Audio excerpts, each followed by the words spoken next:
Hello and welcome to the IU NewsNet Daily. I'm Jack Bassett, and because our entire news team is reporting from across the world right now, reporting from their homes, I'm coming to you from my home, right here in Auburn, Indiana, reporting from my hallway. For our newscast, we'll be keeping you updated with all the latest coronavirus news, as well as what's happening back in Bloomington. Now first, an update. After a virtual meeting on Friday, the IU Board of Trustees approved a $1 billion line of credit to the university in case of a possible budget deficit due to complications with the coronavirus. IU spokesperson Chuck Carney says that this money should help make up for a shortfall of income since all summer events have been canceled.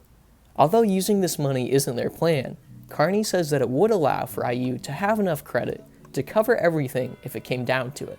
The credit will be used as a reserve until the university knows how COVID-19 will affect the financial health of IU. If you have some unused iBucks, you might just be getting some real bucks, or at least some credit back in return. IU's website states that all remaining iBucks will roll over and remain valid throughout the end of next year. IU will also add additional iBucks to returning students' plans, worth 5% of the existing balance. Seniors or students not returning to campus in 2021 will be able to file a petition to receive credit for their remaining iBucks. For the last month, the coronavirus has taken over life as we know it across the United States. Millions of Americans are taking extra precautions to ensure the safety and well-being of both themselves and the people around them. IU NewsNet's Riley Kine tells us why some IU students are at a higher risk than others. The coronavirus pandemic is frightening for all, but for some, like those in a high-risk category, it can be even more terrifying. IU senior Caroline Storms was diagnosed with diabetes her junior year of college. She now has a weakened immune system, which puts her at a much higher risk if she were to contract the virus. It's definitely more intimidating just because if I get sick, staying at home and recovering is less of an option. It's definitely a higher possibility that I end up in the hospital. And just because of having diabetes, my immune system is a little different than everyone else's. So not only am I at high risk to get it, but I'm also at high risk of being put on a ventilator and all that kind of stuff. So it's definitely more nerve-wracking, especially when traveling or doing daily things like going to the grocery store. Being diabetic, it is harder for her to control her blood sugar, especially when she is sick. When I get sick, my levels go way up, which puts me at risk for DKA or diabetic ketoacidosis. And that actually puts you in the hospital and can put you into a coma and can lead to death. But I can't always control that when I'm sick, especially if you're not eating as much, not hydrating as much.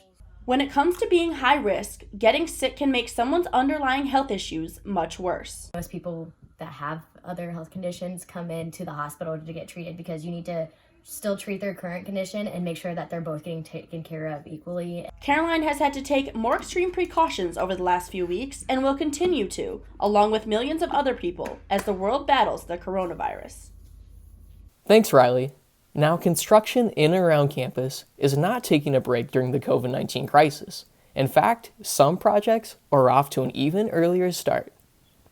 That includes construction projects on Kirkwood near the heart of campus. Normally, that area would be filled with people and cars. The various projects underway around Bloomington will improve roads, add bike lanes, and ease traffic congestion. The I-69 project on State Road 37 between Indianapolis and Bloomington is also continuing now that traffic is way down. Although the university is postponing all graduation ceremonies, a famous IU alumni wants to see a massive celebration for the class of 2020. Billionaire Mark Cuban is working with Live Nation to plan concerts at college campuses across the country, including IU. Here's what he had to say in a recent Hoosier Hysterics podcast. Let's pick a day when we're on the other side of this, where on every major college campus, there's a different huge band led by doing this from IU. And I went back to Live Nation, like, we love this idea. You can hear Mark Cuban's full interview at 247sports.com. And now, the coronavirus continues to change the way we all live our lives, but it's also changing the way we say goodbye to it. IU NewsNet takes a deep dive into how people are saying goodbye to the ones they love most during this difficult time. Losing a loved one is never easy, especially when that someone is your dad, and you aren't able to be there with him for his final moments. The whole situation was difficult because we weren't able to get as much information as we wanted to. We weren't able to go and see him. And, nobody deserves to die alone. Our very own Mary-Kate Hamilton lost her father, Andrew Hamilton, on March 23rd, and due to the coronavirus, her goodbye looked a lot different. So the doctor actually called us on his own personal iPhone so that we would be able to FaceTime our dad, tell him that we loved him, say our goodbyes. And then we hung up and they pulled the plug and they said that, they held his hand while he was passing. And of course, that's something that we would have wanted to do. Hospitals around the country are restricting people from entering their buildings to prevent the spread of COVID-19, even in the moments before a loved one's death. For the Hamilton family, the restrictions continued with the funeral. We have decided here at our funeral home to stick with the CDC recommendations of 10 people or less at a funeral service. Alex Pennington of Pennington Funeral and Cremation Services in Auburn, Indiana, understands that social distancing is needed during this crisis, but creates hardships for families experiencing loss. The coronavirus has stripped the ability for people to grieve the loss of their loved one. Limited to 10 people in attendance at her father's service, Mary-Kate knows firsthand the difficulty with saying goodbye during the circumstances of COVID-19. I think that funerals are important for closure, and we haven't still been able to get that official closure. We here at IU NewsNet want to send our deepest condolences out to Mary-Kate and her entire family during this difficult time. But the sad truth is that she's not alone, as families across the country and across the world are all experiencing difficulties saying goodbye to the ones they love most. And the only advice they are given? To wait.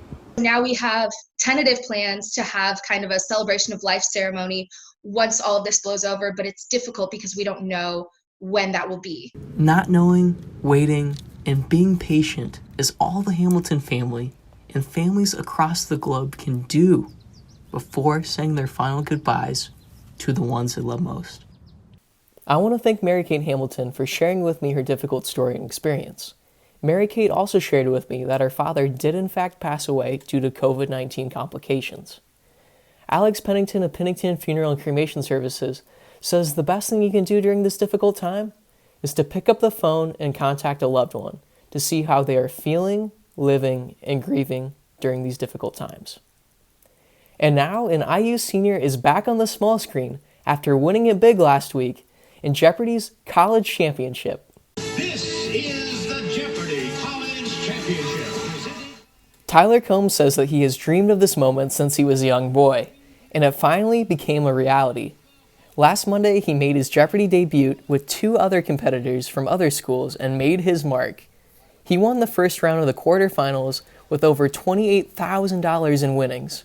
And now he is one of 9 semifinalists left in the championship and will take the stage again tonight at 7:30 p.m. on NBC to compete. And with Indiana's stay-at-home order still in effect, celebrating Easter looked a bit different this year. Churches remain closed, but families adapted by attending virtual church services. Some churches even offered drive-through communion, confession, and blessings. Families not able to reunite in person took to Zoom to celebrate digitally. Regardless of how people celebrated, it's safe to say that this has been an Easter unlike any other. And that's all for the IU NewsNet Daily. We'll be back every Monday, Wednesday, and Friday. A special thank you to our entire team who are filming from their cell phones and editing and producing from their homes. Thank you all for watching. I'm Jack Bassett. Stay healthy and stay safe.